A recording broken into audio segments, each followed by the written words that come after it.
देखा कि यहाँ सिवान की सड़कों पे कैब और एनआरसी को लेकर के लोग सड़क पे उतरे हुए हैं। पहले ये आक्रोश आसाम में था, दिल्ली पहुंचा, महाराष्ट्र पहुंचा, अब ये बिहार भी पहुंच चुका है।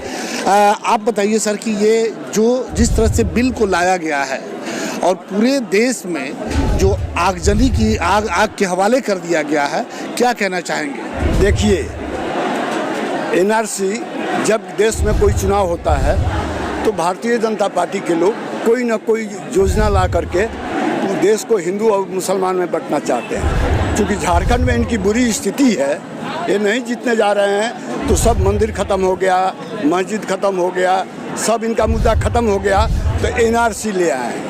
आज देश का नौजवान बेरोजगार हो रहा है, भ्रष्टाचार चरम सीमा पर पहुंच गया है, बेरोजगारी चरम सीमा पर पहुंच गया है, उद्योग धंधे बंद हो रहे हैं, नौजवान और बुजुर्ग बेरोजगार हो रहे हैं। इसलिए उन मुद्दों से भटकाने के लिए देश की जनता को ये हिंदू और मुस्लिम करके एनआरसी ले आए। एनआरसी ले आए हैं तो ठीक है, लेकिन इसमें सबको अधिकार दीजिए।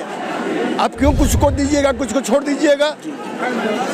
ये देखिए, लेकिन सर चुनाव में तो मोदी जी का नारा था कि सबका साथ सबका विकास, और बाद में ये हुआ कि सबके विश्वास की भी बात हो रही थी। ये विश्वास कैसे टूट गया यहाँ पे? देखिए, नरेंद्र मोदी का सबका साथ सबका विकास सबका विश्वास ये धोखा है।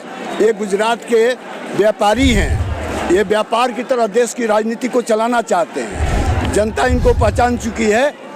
अभी तक जो करके 2 बार प्रधानमंत्री हो गए, अब जनता इनको बर्दाश्त नहीं करेगी और आप निश्चिंत रहिए। लेकिन सर व्यापार की आपने कहा कि हिस्सा नहीं होगा। ये गुजरात के व्यवसायी हैं, लेकिन व्यवसायी होते हुए भी पूरे देश का व्यवसाय खत्म हो चुका है। सारे देश का व्यवसाय आज पब्लिक सेक्टर के जो एयर इंडिया है, रेलवे है, सारे बिकने जा रहे हैं। बिकने की स्थिति में सब पैसा इकट्ठा है लोग करके सब फंड उसको बेच करके ये इकट्ठा करके कहीं विदेश में भाग जाएंगे। ये भी जैसे और गुजराती लोग देश के पैसा लेकर के भाग गया, वैसे नरेंद्र मोदी अमित शाह भी भाग जाएंगे। तो आपका ये कहना है कि ये सारे समस्याओं के जवाब देने से बचने के लिए इस कानून को लाया गया? इस कानून को इसलिए लाया गया है कि जो देश की समस्या है, गरीब मजदूर किसान नौजवान का, उससे बचने के लिए ये बिल लाया गया है। अच्छा, ये इस बिल का तो नीतीश जी ने सदन में सपोर्ट किया था, लेकिन यहाँ पे अब कह रहे हैं कि ये बिल हमारे यहाँ लागू नहीं होगा। ये क्या समझ में नहीं आ रहा है? नीतीश जी हम लोग के आंदोलन के साथी हैं, मित्र हैं, और क्या राजनीति करते हैं उससे हमको नहीं लेना देना है। हम एनआरसी के खिलाफ हैं, यहाँ आए हैं। नीतीश जी क्या करते हैं उस पर हमको नहीं कमेंट करना है। लेकिन जनता तो दिग्भ्रमित है कि वहाँ पे आपने बिल का सपोर्ट किया और यहाँ कहते हैं कि नहीं, हम इसको लागू नहीं करेंगे। आगे देखिए होता है क्या। उन्होंने अपने मुंह से नहीं बोला है, उनके पार्टी के लोग बोले हैं। नीतीश जी जिस दिन बोलेंगे उस दिन आप समझिएगा कि पक्ष में रहेंगे कि विपक्ष में रहेंगे।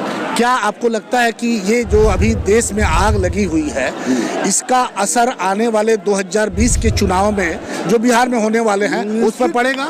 निश्चित होने वाला है। 2020 के चुनाव को देखकर कहीं ये कर रहे हैं ये, लेकिन इस बार जनता इनसे भ्रमित नहीं होने वाली है। इनको पहचान चुकी है, इसलिए इसका कोई असर नहीं पड़ने वाला है। एक मुश्त होकर के हिंदू और मुसलमान, सिख और ईसाई इनको इस बात जवाब देने का काम करेंगे।